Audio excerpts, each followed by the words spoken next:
सत्यम परम धीमहि। प्रियजनों, आप सभी को आज गुरु पूर्णिमा के पावन मंगल पर्व की खूब खूब मंगल बधाई एवं मंगल आशीर्वाद। आज हम सभी के लिए सौभाग्य का दिन है, क्योंकि आज का दिन गुरु पूर्णिमा कहें, व्यास पूर्णिमा कहें, अपने गुरु के प्रति कृतज्ञता व्यक्त करने का दिन, अपने गुरु के प्रति अपना ऋण स्वीकार करने का दिन। पुष्टि मार्ग में हम सभी के गुरु श्री महाप्रभु जी, श्री गोसाई जी हैं। और इस नाते पे अपन देखें तो इस जगत के अंदर गुरु क्या करता है। कहते हैं ना कि गुरु भी उस शिल्पी की तरह है, क्योंकि शिल्पी वो है, एक सुंदर रचना करने वाला वो है कि जो इस एक पत्थर के अंदर भी एक सुंदर प्रतिमा को देख लेता है, चाहे और कोई उसे देख पाए कि न देख पाए, लेकिन शिल्पी की दृष्टि ऐसी होती है कि इस बेआकार पत्थर के अंदर भी वो सुंदर आकार वाली प्रतिमा को देख लेता है और उसे प्रगटा भी सकता है। तो उस प्रकार गुरु भी संसार के कीचड़ में लिप्त, संसार के कीचड़ से सने हुए उस व्यक्ति के अंदर भी किसी एक भगवती को देख लेता है, किसी एक देवी जीव को देख लेता है, किसी एक अलौकिक जीव को देख लेता है और अपने वाणी के द्वारा, अपने सानिध्य के द्वारा, अपने उपदेश के द्वारा वो अंदर छुपी हुई उस भगवती को, मूर्त को प्रगटा देवे। वही अपने जीवन में गुरु की महद कृपा होती है। और कहते हैं कि गुरु क्या करते हैं? बोले गुरु सिर्फ इतना ही करते हैं, हमारे अंदर छुपे हुए उस गुरु के संग हमारा संबंध करा देते हैं। और अंदर छुपे हुए गुरु कौन से? बोले हर एक व्यक्ति के अंदर रहा विवेक, और वो विवेक अभी जागृत नहीं है, विवेक सोया हुआ है। और विवेक किसको कहते हैं? क्या करना, क्या न करना, कहां जाना, कहां नहीं जाना, ये सब का ज्ञान, उसी को कहते हैं विवेक। और हमारे सभी के अंदर वो विवेक तत्व सुषुप्त अवस्था में सोया हुआ है। और जब गुरु बाहर इन आंखों से हमें सामने मिलते हैं, जब गुरु हमारे जीवन में आते हैं, तो हमारे अंदर रहे उस सुषुप्त विवेक को जागृत कर देते हैं और जागृत करके हमारा उसके संग तार जोड़ देते हैं। और कहते हैं कि जब जीव का संबंध उसके अंतः गुरु रूपी विवेक से होता है, तभी उसकी जीवन यात्रा, तभी उसकी आध्यात्म यात्रा सच्चे अर्थ में सिद्ध होती है। देखने चाहे कई बार अपन को लगे जैसे जगत में, संबंधों में, व्यवहार में अपन रह रहे हैं, उसी प्रकार हमें अपने गुरु भी नजर आए, लेकिन दोनों की परिस्थिति में फर्क क्या है? चाहे दोनों एक ही समाज में रहते हैं, एक ही संसार में रहते हैं, एक ही परिस्थिति में रहते हैं, लेकिन फिर भी दोनों में भेद क्या है? बोले भेद इतना ही है कि साधारण संसारी व्यक्ति जब इस संसार में रहता है, तब संसार में होने वाली हर एक घटनाएं उसके मन पे प्रभाव डालती है।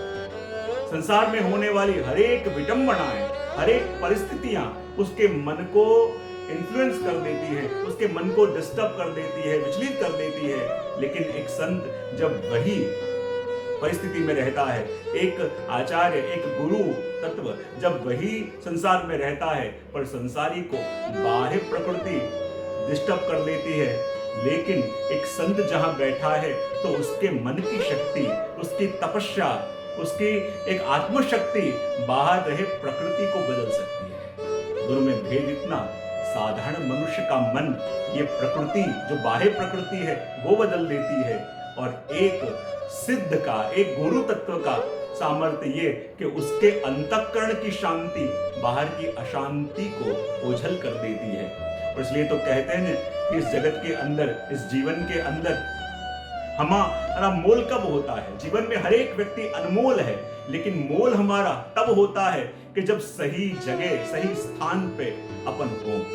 कहीं प्रसंग में सुना था कि जैसे एक शिष्य अपने गुरु के पास गया और गुरु के पास जाके कहे कि गुरुदेव कृपा करके बताइए, मुझे मेरे जीवन में कुछ अच्छा नजर नहीं आ रहा, लगता है कि जैसे मेरा जीवन पूरा व्यर्थ है, मेरा जीवन कुछ काम का नहीं है, ये जीवन का मोल क्या है? गुरु ने समझाया, लेकिन उसके समझ में नहीं आया।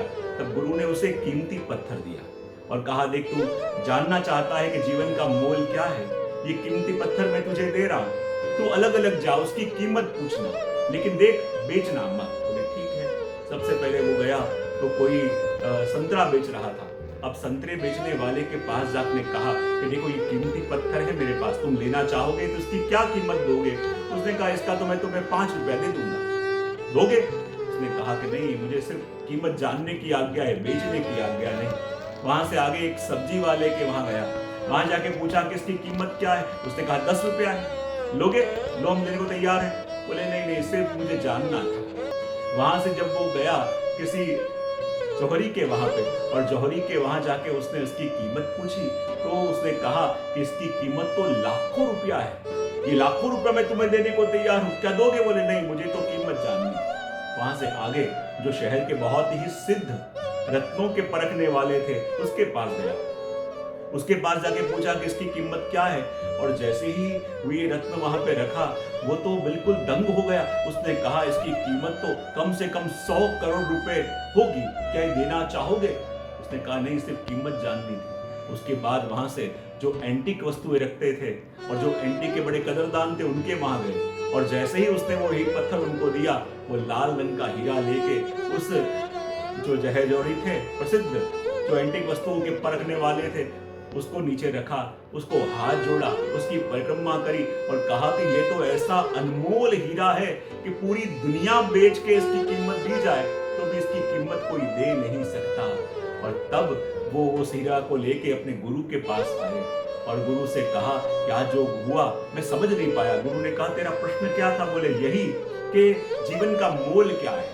तो अच्छा, जब तू ये लेके गया और कीमत पूछी तो तूने क्या कीमत जानी? बोले पहले मैं जो संतरे वाले के वहां गया, उसने 5 रुपए कहे, सब्जी वाले ने 10 कहे, जो एक साधारण जौहरी था उसने उसके कुछ लाख कहे, उससे बड़ा जौहरी था उसने उसके करोड़ कहे, और उससे भी बड़ा जो जौहरी था उसने कहा कि ये तो अनमोल है, इसकी कीमत कोई दे ही नहीं सकता। अब पता चला कि जीवन का मोल क्या है। बोले क्या है? एक ही पत्थर था, और जैसे कदरदान के पास तू गया, उसकी कीमत ऐसी हो गई। तो अपना जीवन तो अनमोल है, और जीवन में हम किनके संग जुड़े हुए हैं, जीवन में हम किनके संग बैठे हुए हैं, जीवन में हम कौन से माहौल में रहते हैं, उसके आधार पे संसार पे अपनी कीमत होती है। और जगत में देखने जाएं तो अपना जीवन हरेक का अनमोल है, पर ऐसे संग हम कर लेते हैं जीवन में, ऐसों के संग होते हैं कि उस अनमोल जीवन को भी अपन 2 कौड़ी का बना देते हैं। लेकिन जो जीव गुरु के संग है, गुरु की शरण में है और गुरु से जड़े हुए हैं, तो चाहे कैसा भी जीव क्यों ना हो, वो प्रभु की नजर में अनमोल हो जाता है। तो प्रियजनों, विशेष कुछ ना कह के आज गुरु पूर्णिमा के आप सभी को खूब खूब मंगल शुभकामनाएं और मंगल आशीर्वाद देते हुए अपनी वाणी को विराम देता हूं।